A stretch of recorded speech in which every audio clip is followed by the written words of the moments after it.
Boa noite, sejam bem-vindos à nossa casa mais uma vez, meus queridos irmãos, minhas queridas irmãs, para mais uma palestra pública, mais uma noite de aprendizado e de reflexão. Temos o prazer de contar com o nosso querido irmão Júlio Galamba, trabalhador da Federação Espírita Pernambucana, FEP, trazendo como tema provas e expiações.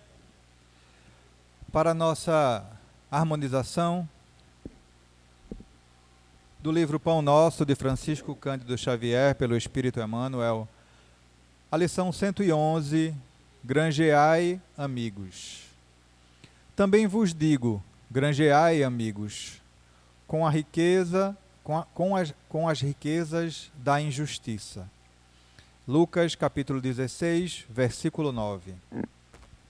Se o homem conseguisse, desde a experiência humana, devassar o pretérito profundo, chegaria mais rapidamente à conclusão de que todas as possibilidades que o felicitam em conhecimento e saúde provêm da bondade divina e de que a maioria dos recursos materiais à disposição de seus caprichos procede da injustiça. Não nos cabe particularizar e sim deduzir que as concepções do direito humano se originaram na influência divina, porque, quanto a nós outros, somos compelidos a reconhecer nossa vagarosa evolução individual do egoísmo feroz para o amor universalista, da iniquidade para a justiça real.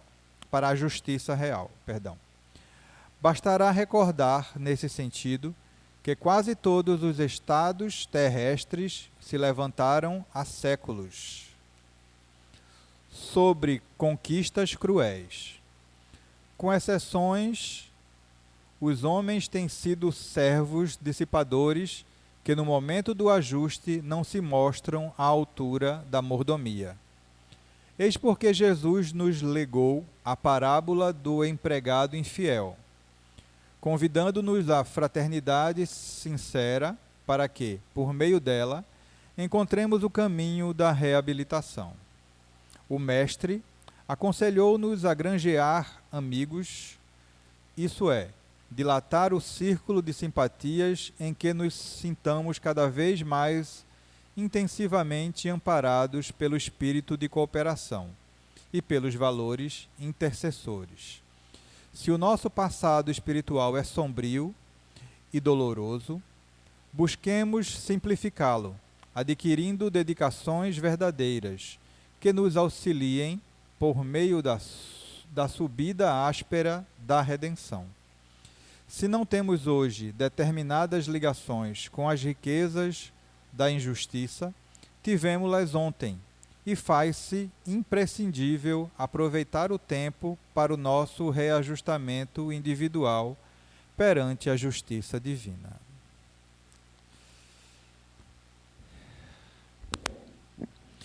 Vamos agora para a nossa prece.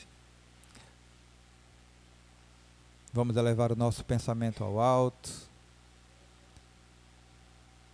Querido Mestre Jesus, querido mentor e irmão Moacir, te agradecemos por mais uma vez abrir as portas de tua casa para nós, para que aqui, mais uma vez, possamos vir refletir a respeito acerca das mensagens do Mestre Jesus à luz da doutrina espírita.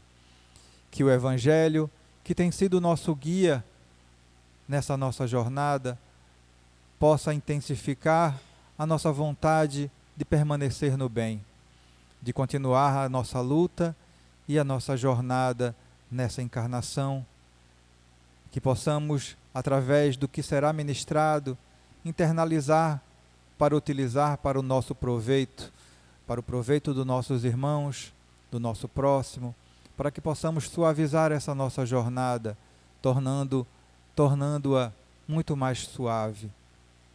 Que o Senhor nos abençoe, que proteja o nosso irmão que fará uso da palavra, que lhe forneça a intuição, a inspiração necessária para alcançar os corações necessitados nessa noite.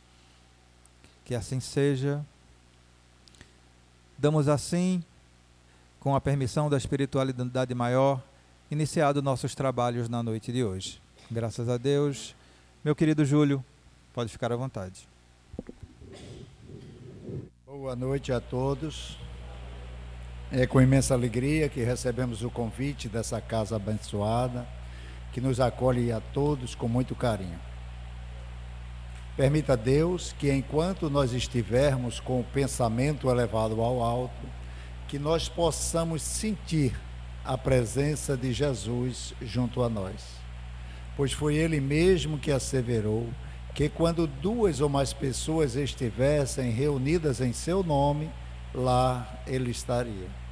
Com certeza Ele passou bem cedo pela nossa casa, preparou o ambiente e deixou uma equipe de espíritos abnegados que nos recepcionaram logo na entrada, nos acompanharam até o assento e desde então já estão trabalhando em torno de nós, retirando energias grosseiras, fruto dos nossos pensamentos ainda muito inferiorizados e nos envolvendo com bênçãos amorosas, despertando em nós a fé e a esperança. Como disse nosso irmão, sou Júlio Galamba, sou trabalhador da Associação Espírita Casa dos Humildes, aqui em Casa Forte, que também tem um abrigo de vovozinhas, e somos voluntários da Federação Espírita de Pernambuco. O tema de hoje é um tema muito importante para todos nós, né? Provas e expiações. Existe muita denominação sobre o que é prova e o que é expiação, mas nós fomos buscar em Emmanuel, que através de Chico diz que a prova é a luta que ensina o espírito rebelde. Prova é a luta que ensina o espírito rebelde. E expiação é a pena imposta àquele que não aceitou a prova. Então, para que a gente possa entender esse aspecto de prova e expiação, é preciso que a gente entenda com que objetivo Deus nos criou. O que Ele espera de nós. Por que tantos sofrem enquanto tantos outros vivem em umas condições extremamente favoráveis?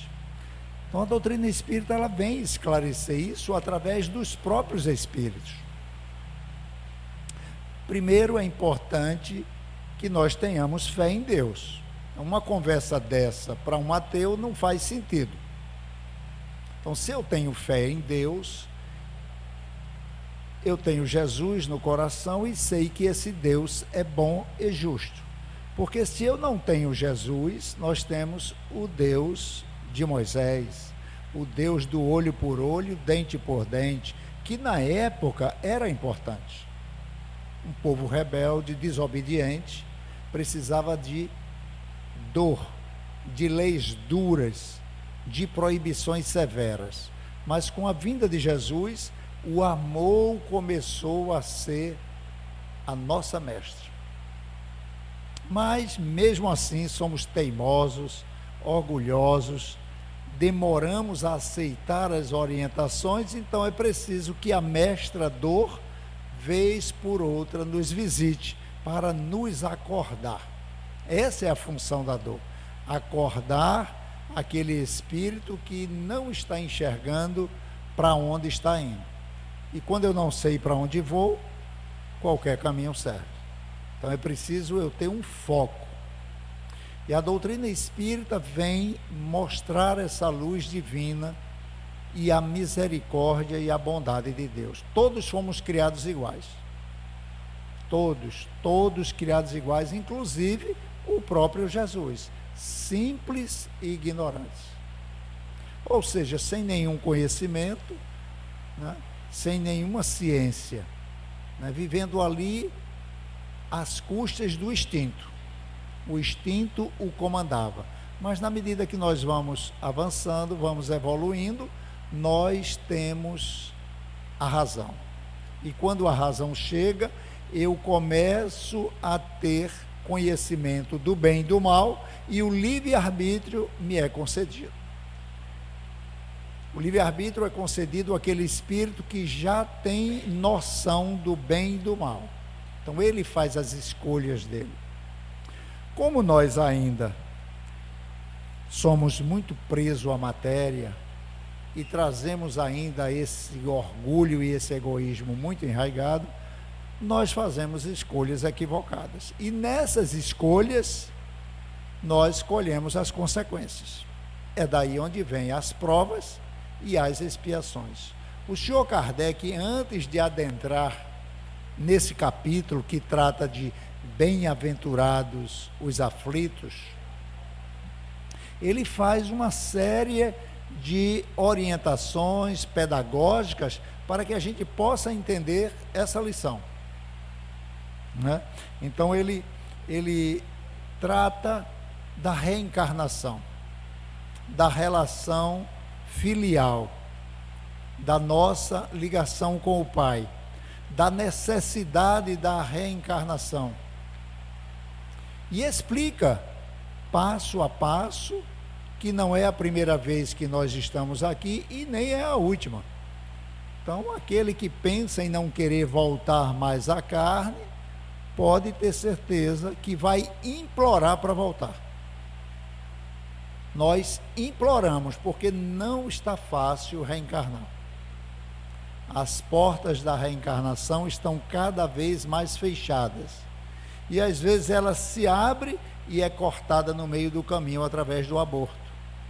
As famílias hoje só querem um filho e olhe lá, depois de 10 anos de casado, e depois desiste, não querem mais, então não está fácil. Principalmente escolher aonde vai reencarnar. Então, se existe a necessidade, vai ser aonde ela tem condições de reencarnar. Mas sempre passando por um processo educativo, pedagógico, esclarecido. Ninguém mergulha no escuro.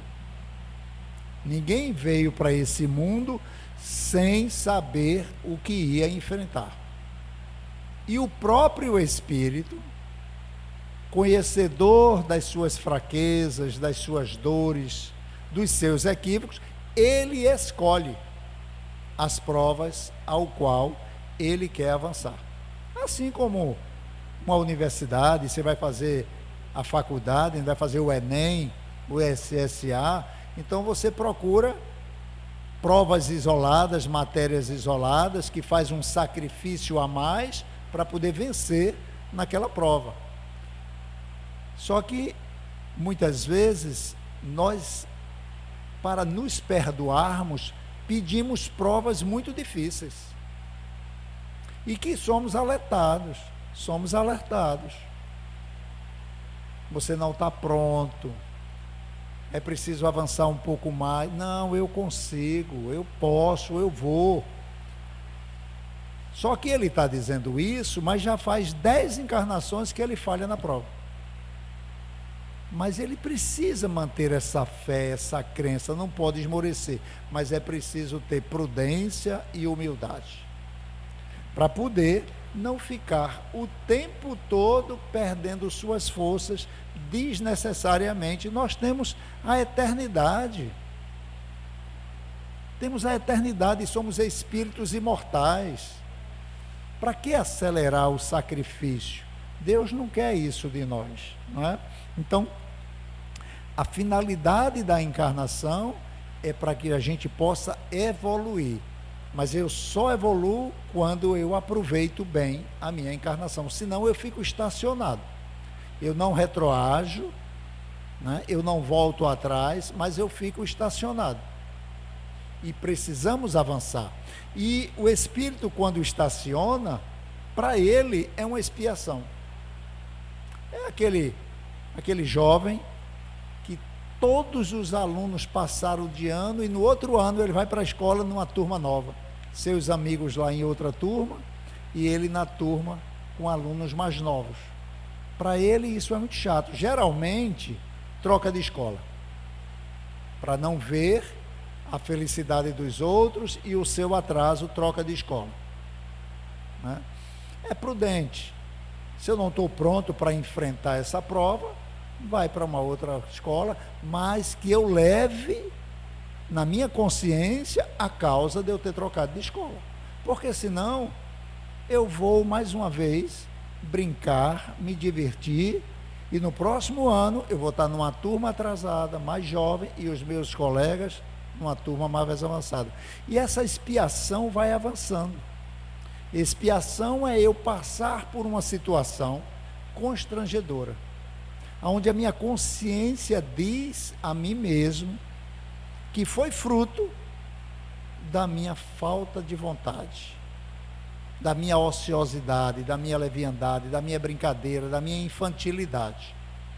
E na medida que os anos vão se passando, eu começo a me cobrar mais, ou tomo a triste decisão de dizer: vou parar de estudar, eu não aguento mais estar em sala de aula, vou começar a trabalhar, ou fico em casa, se aproveitando que tem tudo, café da manhã, almoço e janta, e eu começo a brincar e fico inventando que estou no computador fazendo um trabalho, e os tempos vão passando, e aí eu apresento a namorada em casa, e aí nasce o neto, e os pais começam a cuidar, e eu vou levando aquela vida sem responsabilidade. E levo para a vida espiritual. Aí é aonde vai começar a verdadeira expiação, no mundo espiritual. Porque lá eu não tenho mais aonde me esconder, aonde me proteger. Eu estou desnudo para mim mesmo e para os outros. Na obra O Céu e o Inferno, que é uma obra fantástica, eu recomendo a leitura, nos últimos capítulos o senhor Kardec recebe comunicação de espíritos de diversas situações, espíritos felizes, dizendo o motivo dele ter sido feliz ao chegar no mundo espiritual, criminosos arrependidos, suicidas, dizendo a condição que ele chegou. Claro que ele está falando da condição dele, não significa que todos os suicidas vão passar por aquilo. Quem já leu a obra Memórias de um Suicida tem que ter cuidado. Aquela é a história de um espírito que suicidou-se. Para cada caso, um caso. Tem atenuantes e agravantes. Tem as boas obras, que tudo isso vai atenuar o sofrimento. Tem a ignorância, tem a obsessão, tem o desespero, tudo isso é levado em conta. Não tem um vale reservado para os suicidas, não. O sofrimento é consciencial. Então ele traz uma mensagem de um espírito que passou por uma expiação. Ele era um mendigo judeu e vivia na rua pedindo para as viúvas, para as crianças, para os doentes. E arrecadou durante a sua existência de 30 anos mendigando muito bem para os sofredores. Nunca usou nada para ele. À noite ele ia fabricar rapé para vender e com esse dinheiro ele se sustentar. E nas sobras ele levava para os doentes, pagava escola para crianças que não tinham condições, tratava pessoalmente de feridas e cuidava também e dava proteção às viúvas. Quando ele desencarna, o senhor Kardec fica sabendo da história dele e evoca ele, e ele chega muito feliz. Mas aí o senhor Kardec então ficou inquieto. O que é que levou ele a passar por aquela situação? Então ele narra que há 350 anos atrás ele era um rei, um senhor de muitos escravos, muitas propriedades, mas muito cruel, muito rude. Ele não permitia que a comunidade tivesse condições de sobreviver para viverem mendigando. E o que eles arrecadavam na mendigância, ele ficava metade para ele. Quando ele desencarna, que vai para o mundo espiritual, ele passa 350 anos espiando. 350 anos sofrendo a gritaria, a perseguição, o choro, o ranger de dentes daqueles que ele fez sofrer. Até que a misericórdia divina o acolhe, ele toma consciência, se arrepende e pede, ele escolhe vir numa condição aonde ele pudesse mendigar. Mas como ele veio resignado, já tinha uma consciência muito ampla da vida espiritual e sabia que a gente não leva nada para o outro lado, ele não guardou fortuna nenhuma. Tudo que ele tinha, ele doava em benefício dos necessitados, dos famintos e dos leprosos, né? Então, e tem várias histórias. Tem um garoto que ele é conhecido como o garoto do quarto número 4, é conhecido com esse nome. Ele tem 8 anos, e há 4 anos ele está nesse hospital, com o corpo todo contorcido, as pernas enrolando pelo pescoço, e sofre de dores terríveis, e a família nem visitava. Um doutor se apiedou dele, um médico se apiedou dele, e ia conversar de vez em quando com ele, contar histórias e ouvir histórias, e ficou impressionado com o nível de lucidez daquele garoto e de sensibilidade, porque um dia ele disse: doutor, me dê um remédio daqueles para a dor, que eu não estou aguentando. E o médico disse: mas eu já lhe mediquei hoje, não é bom dar demais em excesso. Ele diz: é porque eu não quero fazer barulho para não incomodar os outros pacientes. Veja, um garoto de 8 anos.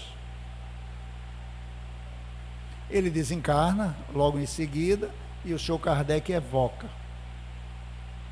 E ele conta que esses últimos 8 anos, ele não espiou. Foi para ele apenas um momento de desligamento do corpo, para ele poder se refazer internamente. Porque esses 8 anos é o restinho que faltava de 82 anos que ele estava naquela condição em cima de uma cama. Ele passou 82 anos em cima de uma cama com o corpo contorcido, mas ficou faltando 8. E ele veio e cumpriu a sua tarefa. Então, tudo isso o Senhor Kardec ia buscar as causas. Eu recomendo a leitura, O Céu e o Inferno, é belíssimo. São mensagens muito vivas, muito claras, que ele tinha a autoridade moral de evocar esses espíritos na hora da morte. É muito, quase impossível você pedir que um espírito que desencarnou num sofrimento terrível venha dar uma comunicação. Ele não tem condições de raciocinar, mas o Senhor Kardec conhecia com a ajuda da equipe espiritual. Então, são situações penosas que nós já passamos. Na última encarnação, só Deus sabe nossos atos. Fomos para o mundo espiritual, espiamos nossos equívocos e viemos agora, não para sofrer, mas para provar que somos vencedores naquela condição que nos levou à expiação. Cada um tem a sua tendência. Cada um tem a sua tendência. Por isso que é muito importante a meditação. Meditar para que eu saiba o que é que a vida está me convidando a repetir. Para que a gente possa orar, pedir forças, porque quando chegar na hora de dar o testemunho, é preciso que eu esteja bem. É preciso que eu esteja consciente, protegido, com meu anjo da guarda ao meu lado, com os protetores, porque senão nós vamos falhar mais uma vez. Por isso que a doutrina espírita, ela não proíbe nada, mas ela orienta que a gente vá se libertando dos vícios de qualquer natureza. Porque os vícios, eles nos afastam do foco. Me tira a sensibilidade de perceber a intuição do meu guia espiritual me advertindo sobre um projeto que eu estou com vontade de fazer ou de desfazer, e que será a minha derrocada ou a minha felicidade. Então é preciso estar muito, muito atento. Mas, muitas vezes, e na maioria das vezes, quando nós reconhecemos que somos realmente pecadores, nós fazemos pedidos à espiritualidade e não somos atendidos da maneira que gostaríamos de ser atendidos. O senhor Kardec conta um caso de um senhor desses extremamente maldosos, criminoso quanto mais, tinha o prazer de cometer seus crimes, de ver os seus infelizes sofrerem, e ao desencarnar e passar por um processo de expiação longa nas mãos das trevas, ele recupera sua consciência e pede uma nova encarnação. E para que ele se perdoasse, ele pede para vir cego, surdo, tetraplégico e numa condição paupérrima, ou seja, atendimento médico ele não vai ter de qualidade. E o pedido dele foi para o plano espiritual. Tempos depois veio negando. Não havia necessidade dele passar por todo aquele sacrifício, porque ele tinha adquirido a sua tranquilidade, a sua consciência, a sua razão, e ele poderia vir dar o testemunho de outra maneira, que é o que acontece com a maioria de nós, geralmente. Ele viria numa família equilibrada, ele teria condições de estudar, de trabalhar, mas ele viria como médium. E com o exercício da mediunidade, ele iria ajudar os espíritos doentes. E ele iria trabalhar apenas por 30 anos na mediunidade, a serviço da espiritualidade superior. E assim foi feito. Ele mergulha na carne e começa lá para os seus 18 anos a conhecer a doutrina espírita e estudar e desenvolver a sua mediunidade. Quando ela eclode, ele começa a trabalhar na assistência aos espíritos desequilibrados. E um dia, uma jovem foi levada ao centro pela espiritualidade, porque ele era o único médium da casa que tinha condições de atender aquela jovem, devido à especialidade do desequilíbrio dela. Ele tinha afinidades com ela para incorporar e ela ser ajudada. Quando a espiritualidade traz essa garota em desdobramento do sono, não encontra ele no centro. Já fazia 2 anos que ele trabalhava na mediúnica. Ele tinha que trabalhar somente 30. Então, procuram com os dirigentes da casa e recebe a comunicação que já fazia um bom tempo que ele não aparecia. E levam a garota até a casa dele. E encontram ele sentado numa cadeira de balanço, confortavelmente descansando, e como ele era médium, começam a conversar com ele. E ele disse que a partir de agora ele ia cuidar da vida dele. Já tinha dedicado 2 anos inteiros da vida dele ao centro, e agora ele ia cuidar dele e da família dele. Então não precisa, dentro do que vocês já ouviram até agora, o que vai acontecer com esse espírito quando ele voltar para a espiritualidade. Quanto arrependimento, quanto tempo perdido. Mas Deus permite por causa do livre-arbítrio.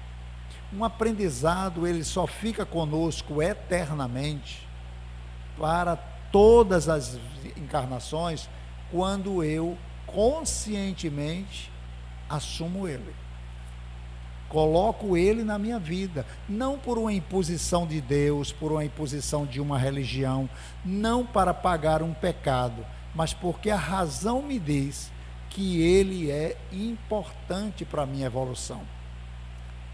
E o que é importante para a nossa evolução? O que é bom para mim e para os outros. Se for bom só para mim, é egoísmo. Eu estou alimentando o homem velho, egoísta, que só pensa em mim e só pensa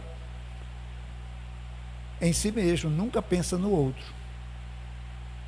Quando nós escolhemos, o Sr. Kardec faz essa pergunta no Livro dos Espíritos, se quando a gente se prepara para encarnar, se a gente escolhe todos os detalhes que vão acontecer na nossa encarnação, e ele diz que não, a gente foca no essencial. Então o médico, o espírito se preparou para vir como médico, ele está preocupado se ele vai trabalhar no Hospital da Restauração e vai faltar gás, vai faltar bisturi, vai faltar éter, ele não se preocupa com isso, mas isso para ele será uma expiação, porque o seu compromisso de fazer o melhor não depende só dele, depende de terceiros, né? Um viajante, você planeja uma viagem de carro aí para o sul do país com a família, você vê só o roteiro, onde vai se hospedar, aonde vai abastecer o carro, aonde vai se divertir, mas não se preocupa se a estrada tem um buraco, se tem uma curva acentuada, isso você vai vendo ao longo do caminho. Por isso que na nossa estrada diária é preciso a gente acordar com uma prece e dormir com uma prece. Porque a intuição, nós temos uma equipe espiritual nos acompanhando, sempre nos intuindo para os perigos da vida.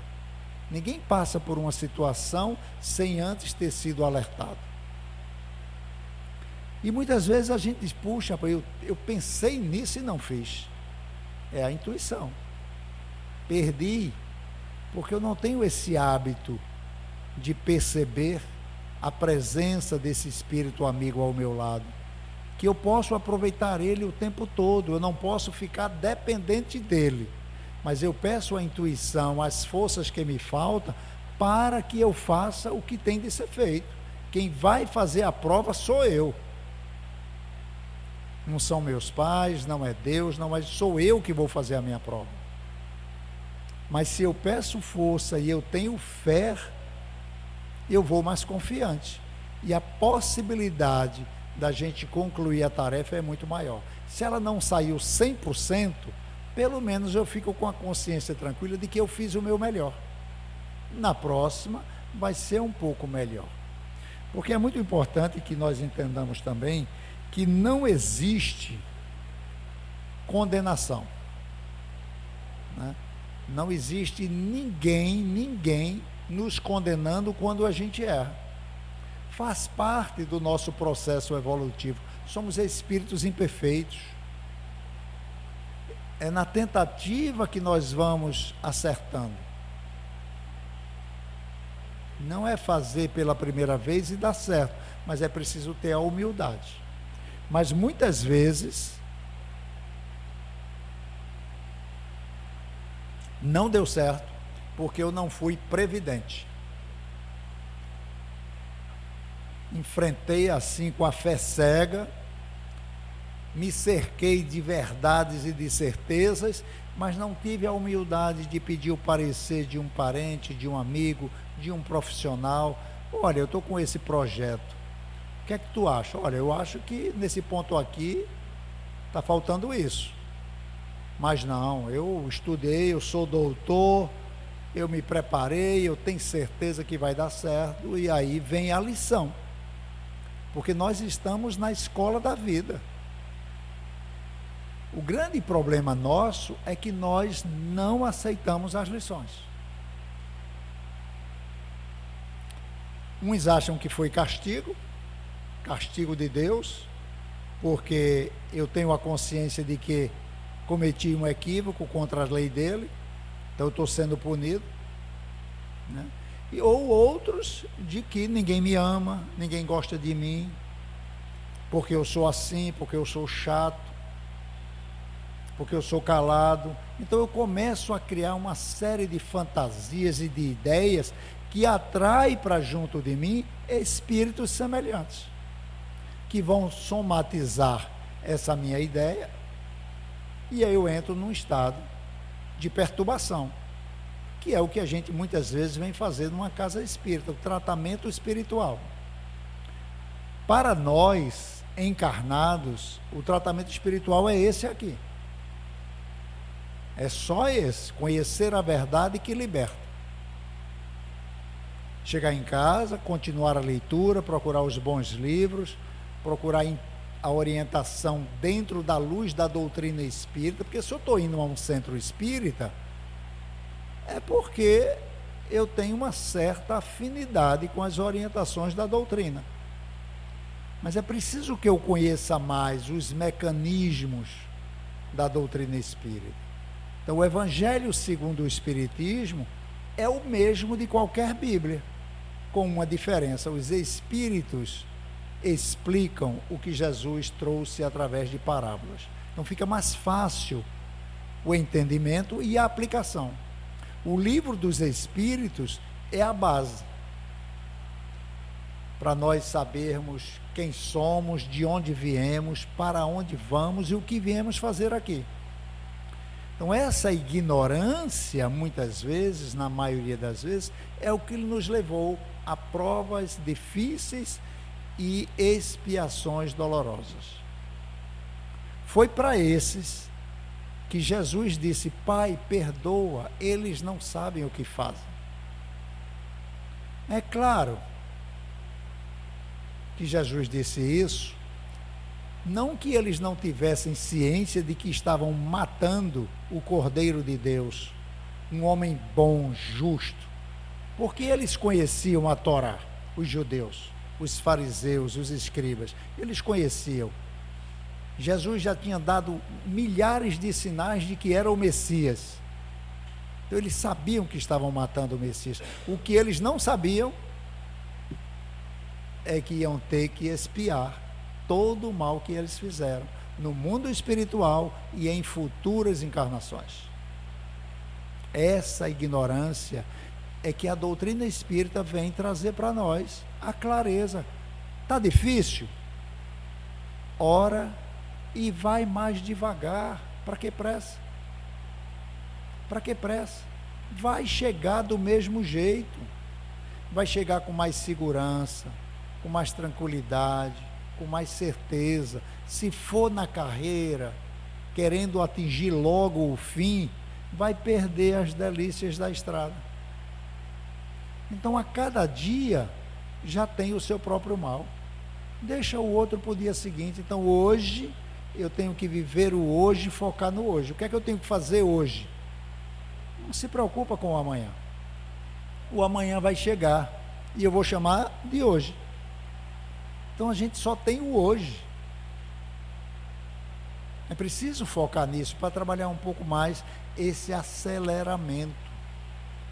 Procurar, através de ajuda, ou se você já entendeu, se desligar de atitudes que me tira do foco ou cansa minha mente e acelera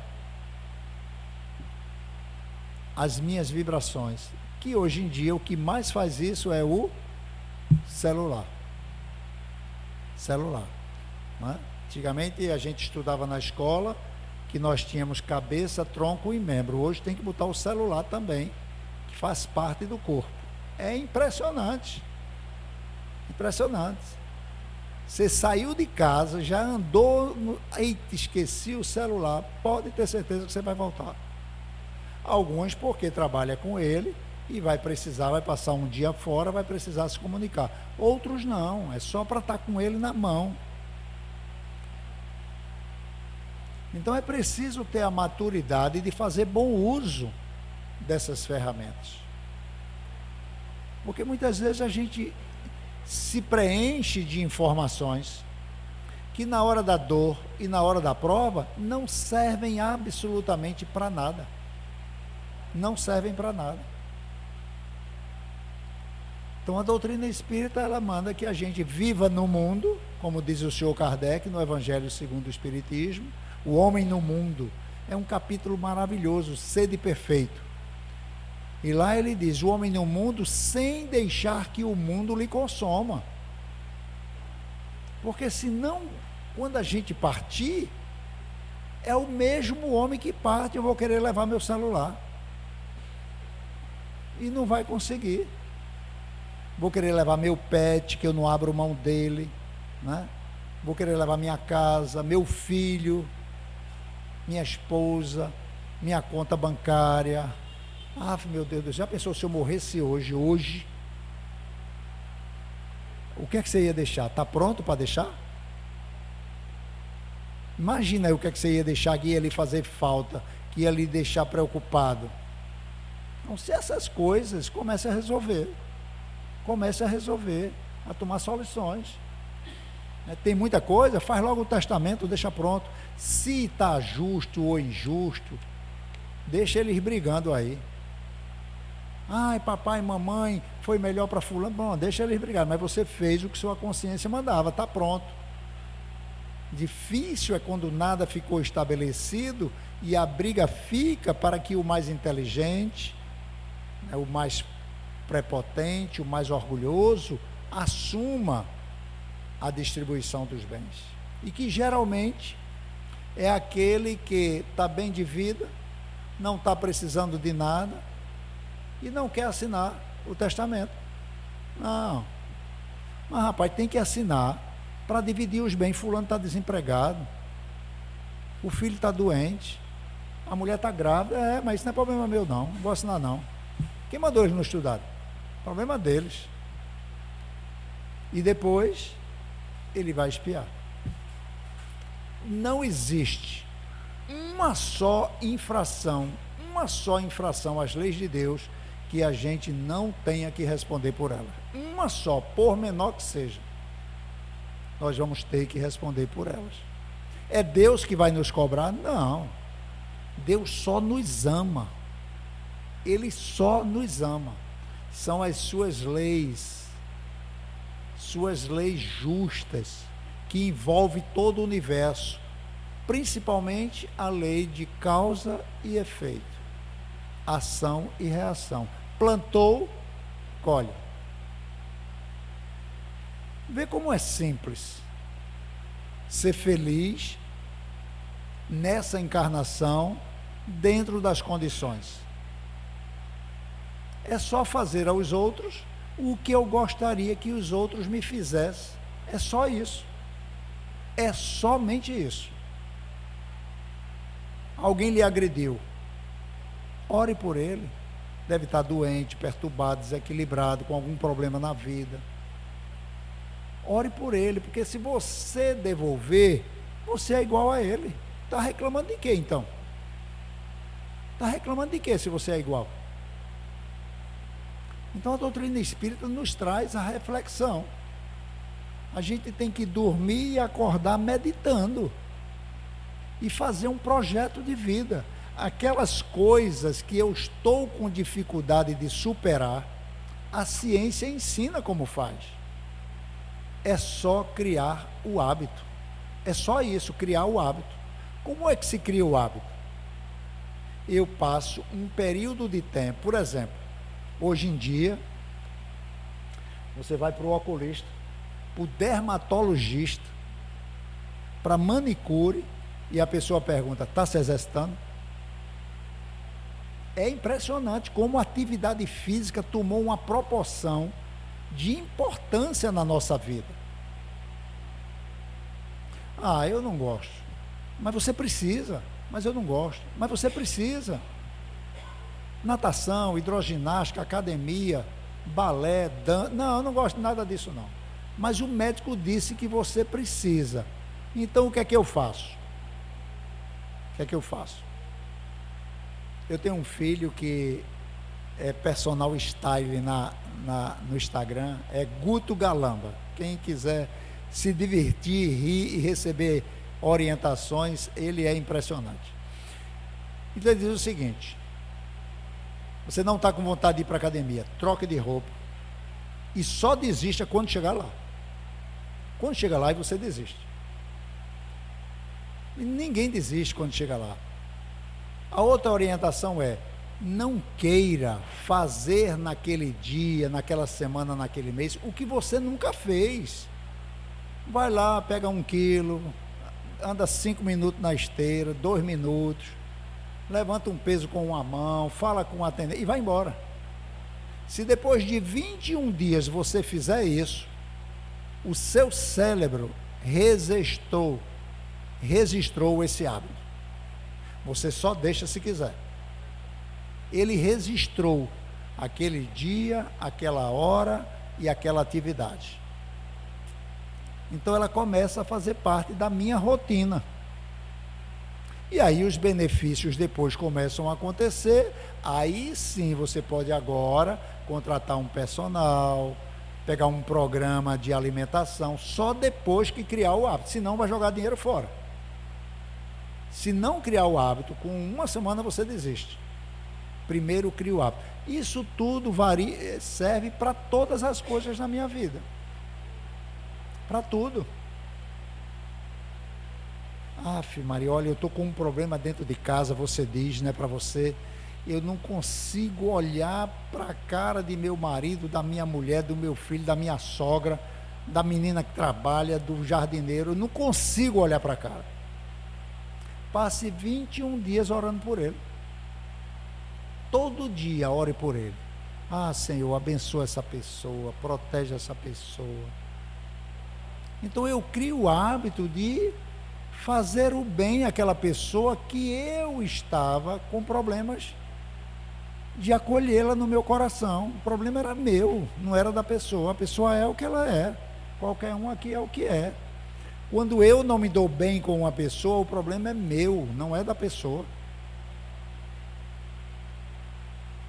Tem pessoas que eu entrei num lugar, conversei com uma pessoa, saí carregado. Não, ela só despertou o que você tem dentro de você. Somente isso. Cutucou lá com uma palavra, com uma história, e você deu passividade a essa loucura, não é? Interessante que o senhor Kardec, no Livro dos Espíritos, ele conta que o espírito pede para reencarnar, muitas vezes, no meio de malfeitores. Ele pede.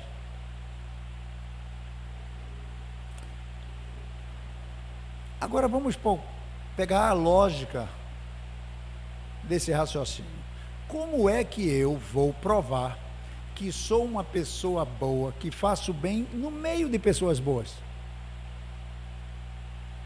Então é quando eu mergulho no meio de malfeitores que eu realmente vou provar que eu sou um homem de bem. É preciso mergulhar muito seguro, orando e vigiando, muito ligado a Deus, e já reencarnar assim, ligado a uma doutrina que lhe dê fé, força. Porque amizade é uma coisa muito boa. Amigo leva a gente para qualquer lugar, bom e ruim. Então muitas vezes aqueles malfeitores são pessoas conhecidas, que eu desfrutei em vidas passadas da companhia deles, são amigos. Eu não comungo mais com o ato deles, mas são pessoas que eu chamei de irmão, de primo, de tio, de filho, de pai, de sogro, de avô, de avó, de mãe. Só que eles continuaram no crime e agora eu tomei a decisão clara que não quero mais. Aí mergulho no meio, conheço todo mundo, não julgo ninguém e faço o meu melhor. Dou o meu testemunho de fé. Nesses ambientes, pensa que Deus não está lá? Deus é onipresente. Deus está em todos os lugares. Procure o lugar mais cruel do mundo, Deus está lá, senão ele não seria onipresente. Mas ele está com suas leis, esperando que você se dirija a ele, querendo forças que lhe faltam para vencer a sua prova. Ele está de plantão, esperando que você colha ele. É o que Jesus disse: vinde a mim todos vós, que estás aflito e sobrecarregado, que é o que nós estamos fazendo, todos nós aqui hoje. A gente veio para que Jesus nos envolva com a bênção misericordiosa dele, com os fluidos salutares, disperse da nossa mente e do nosso corpo energias doentias e abra em nosso coração a esperança em dias melhores. Então, se eu continuo fazendo isso, a tendência é que eu adquira a fé raciocinada, aquela que jamais será quebrantada. Então, é nesse sentido que é importante, na hora de vencer uma prova, pouco a pouco, né? Encarnação após encarnação, ele vai se liberando das suas dificuldades, vai procedendo com sabedoria, vai tendo mais lucidez nas suas escolhas, né? E se estiver sempre atento, os bons espíritos o livrarão do mau caminho. Sempre vai acontecer isso. O Senhor Kardec, quando ele percebeu que nós estamos cercados de espíritos, assim como os peixes estão cercados pelas águas dos oceanos, ele ficou preocupado se aquilo influenciava a vida da gente. Influencia e muito, tanto os bons espíritos quanto os maus espíritos. E como é que eu me protejo? Tem um ditado que diz: dize-me com quem andas e eu te direi. A doutrina espírita diz: dize-me quais são teus pensamentos e eu te direi quem são tuas companhias espirituais. Simples assim. Estou deprimido, estou triste, estou inseguro, tem espírito deprimido, triste, inseguro do seu lado. Então é preciso que nós que estamos na carne sejamos a locomotiva de tirar eles desse estado de depressão, de morbidade, de falta de fé, levando eles para um lugar como esse, abrindo o Evangelho em casa, fazendo uma leitura em voz audível para todos nós, escutando bons programas na televisão, educativos, que tragam esclarecimento, os divertidos, né, com a diversão leve, né, sem ser aquelas pegadinhas do Faustão, porque eu não sei como é que se ri com uma coisa daquela. Pessoa levando queda, levando pancada na cabeça, se machucando e toma gargalhada. E uma televisão ensinando você a rir com o sofrimento do outro. Né? Tem coisas que é engraçada, um cachorro passou, você tropeçou nele e caiu, né? Quando você conhece a pessoa e a pessoa se levantou bem, né? Mas a gente precisa se policiar com relação a isso, porque isso é rir da desgraça dos outros. Não entrar no YouTube, Ave Maria, o que não falta é palestra e aula, e boas, na sua profissão, no seu projeto de futuro. Vai lá e pesquisar, eu estou pensando em fazer isso, pesquisar, eu gostei, vou fazer, e você vai sendo intuído, porque a felicidade, ela não está em um lugar, ela está nesse caminho que eu vou até ela. Quando eu chego lá, eu já estava feliz, porque eu sabia para onde ia e estava indo com segurança. Se eu não sei para onde vou, eu vou com medo, então eu vou infeliz e vou chegar lá infeliz, porque com certeza eu tomei o lugar errado. Então, durante as provas que nós escolhemos, a resignação é fundamental. Todos nós aqui escolhemos a família, o país, a cidade e a época. Encarnamos na época da pandemia. Foi uma escolha, a gente sabia que ia passar por essa pandemia. Existia a possibilidade da gente ter desencarnado, existia. Mas foi uma prova de fé. Eu vou. Foi uma prova de fé. Eu não vou morrer, eu vou desencarnar e voltar para a vida em espírito, com a consciência tranquila. Vou fazer o meu melhor. Muitos vieram para ser companhia de alguém que era frágil. Não, eu vou. E a pessoa só veio porque sabia que o outro estava junto, que ia dar a mão, ia dar suporte. Então, agradecer, ser grato a Deus por tudo que a gente está vivendo. A vida, ela é do jeito que ela é agora, do jeito que ela está, ela é assim. Como é que eu posso melhorar ela? Está nas minhas mãos. Como é que eu posso melhorar ela? Às vezes é viver do jeito que ela está, até que surja uma nova ideia, uma nova situação, uma nova possibilidade, e mesmo assim eu ore para ver se ela não é apenas para me desviar do bom caminho,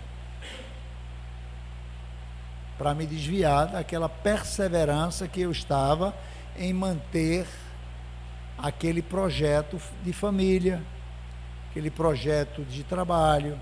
Às vezes é um trabalho que não está dando lucro para mim, ele se mantém, eu não tiro nada, eu sobrevivo de uma outra atividade, mas ele dá emprego para muita gente. Poxa, esse trabalho é cansativo, eu me dedico um tempão para ele, e ele não me dá retorno financeiro, mas veja que retorno espiritual ele lhe dá. Quantos pais de família você está dando a oportunidade dele levar o pão para casa? Nem só de pão vive o homem. Então a gente tem que abrir esses olhos para o nosso alimento espiritual. Somos espíritos, nós temos um corpo, estamos passando por uma experiência humana. A verdadeira vida é a vida espiritual, a vida das nossas emoções, dos nossos sentimentos, dos nossos projetos de bem.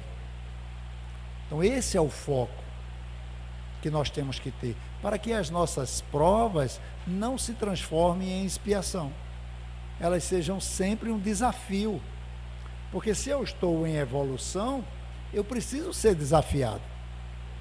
Então a prova é aquela tarefa nova que eu estou estudando, mas estou com dificuldade ainda de assimilar. Isso é uma prova, mas o espírito só progride assim, né? Às vezes eu me coloco, tem uma história que eu gosto muito de contar, e vocês vão raciocinar comigo agora. O Senhor, ele vende amendoim na frente da casa dele, sempre foi assim, com casca, sem casca, assado, crudo, de todo jeito. Tem 2 filhos que foram para a faculdade, se vestem razoavelmente bem, tem assistência médica, não um plano de saúde o melhor de todos, ele tem lá ou a moto ou o carrinho dele, ele fez tudo correto? Sim ou não? Só que ele nasceu para ser o dono da fazenda de amendoim e se acomodou com o tabuleiro.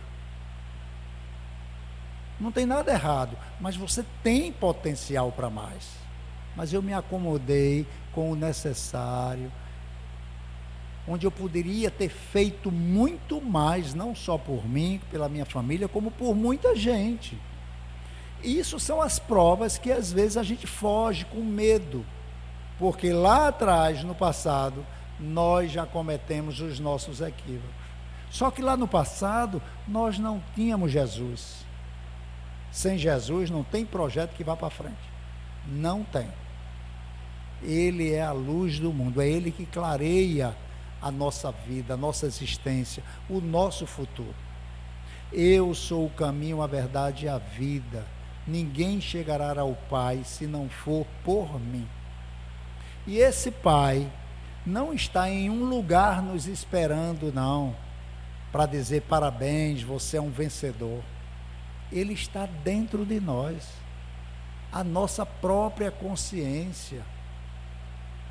Vai dizendo, tudo bem que você diga, olha, nessa encarnação, eu vou exercer ao máximo a prudência, eu sei que eu poderia avançar mais, mas eu não estou seguro. Isso é humildade, não é medo, é humildade.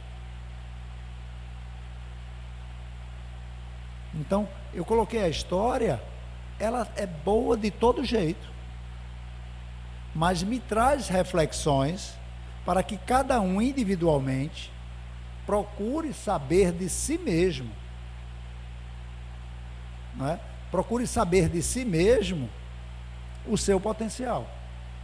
E aí, mantenha a humildade de se acercar de profissionais, de orientadores, de coaches, para poder realmente ver esse projeto materializado em cima da mesa e enxergue do alto os perigos, para dizer, não, esse perigo aqui eu consigo passar por ele. Então é preciso a gente ficar no alto da montanha, para poder enxergar a estrada ao longo e poder tomar as providências de um perigo que eu vi lá na frente. E essa montanha a gente sobe através da prece.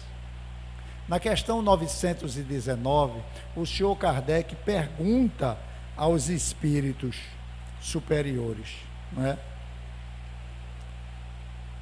O que é que eu posso fazer para vencer as minhas más inclinações, para evitar as minhas quedas?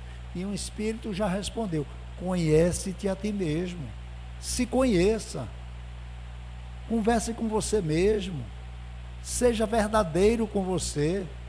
Eu tenho preguiça, eu tenho medo, eu não tenho coragem, eu sou prepotente, eu sou orgulhoso, eu sou destemido. E se acerque de orientações que supere as suas dificuldades. E ele diz ainda mais, aí é Santo Agostinho que dá a resposta: faça como eu fazia todo dia antes de deitar, eu perguntava a mim mesmo se por onde eu passei, eu não causei nenhum problema para ninguém. Se por onde eu passei, eu dei o meu melhor, seja onde for. Se eu fiz o máximo que eu podia, de acordo com as orientações de Jesus.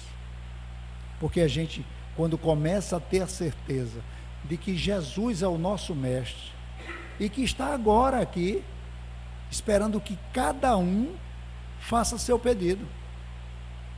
Quando o apóstolo Paulo se encontrou com Jesus, ele que era um perseguidor de cristão, e entende o quanto ele está equivocado, ele teve a coragem, com aquela mesma energia de perseguir os cristãos, ele disse: Senhor, o que queres que eu faça? Então eu pegue a energia do medo, da preguiça, da timidez e coloque ela a serviço do que eu quero fazer. Porque dá trabalho ficar sentado numa cadeira, deitado numa cama, sem fazer nada o dia todo, dá trabalho. Pegue essa dificuldade e transforme em ação. Se alimente melhor, se exercite melhor, durma melhor, beba água, fale no bem, pense no bem, se cerque de pessoas positivas, se afaste das negativas, pode ser o pai, a mãe, o avô, não importa, ame eles, mas não quero conversa não. Toda vez que eu me aproximo é falando de morte, de tristeza, o que tu vai fazer não vai dar certo. Não, se afaste. Se aproxime de pessoas que lhe puxem para cima, que mostre que você é filho de Deus, que você não está só, e que Deus tem um projeto para você, e vai dar certo. Porque não adianta dificultar. Deus nos criou para ser feliz. Nós vamos ser, porque ninguém pode mais do que Deus. Eu agradeço a vibração de vocês, os carinhos, as preces. Continuemos orando um pelos outros. Muita paz.